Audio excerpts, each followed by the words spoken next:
Let me introduce myself, Alexis Brunelle-Duceppe.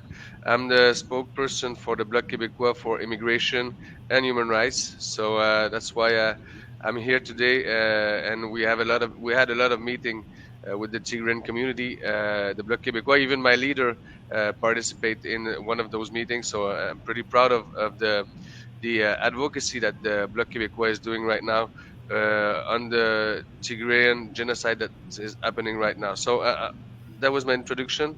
I will do a little speech, and then we have a period of questions. So I'll invite you to ask those questions. So first of all, it is an honor to be with you. I well remember meeting the protester on Parliament Hill last fall.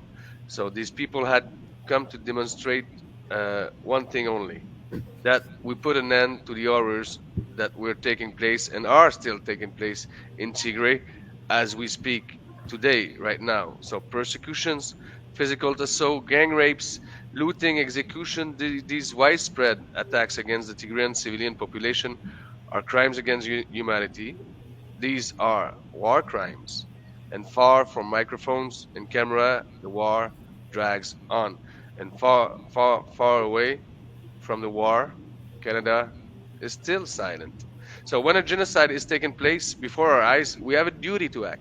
We have a responsibility as parliamentarians, but above all, all that, as human beings, to do everything in our power to ensure respect for human rights. In the face of genocide, inaction is not an option. The government of Canada must do more. Words are often not enough, but I'll tell you again, I stand in solidarity with you. I do not claim to have the key to resolve the conflict, but it is obvious to me that to push Canada to act, it is the Canadian public that we must be mobilized first. So the experience we had, and Heather can tell you about it, the experience we had with the Uyghurs and Ukraine, for example, and I specifies that these are two different conflicts, not related to what is happening in Tigray, is that informing the citizens, even if it is a long term, that this is how we manage to have their sympathy. And I did tell that to the community, the Tigrayan community, when we had those meetings. Sometimes it is complex, it is long.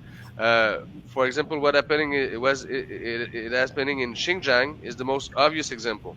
But we still managed to thwart Beijing's Olympics plan, which had to deal with the diplomatic boycotts and refrain from perpetrating a genocide.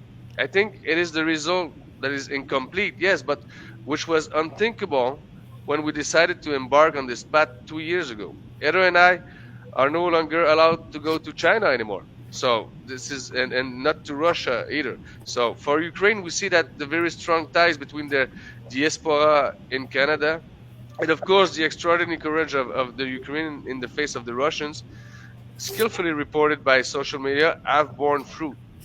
But the Canadian public, those are example. This is my point. The Canadian public has mobilized in an astonishing way in these two cases.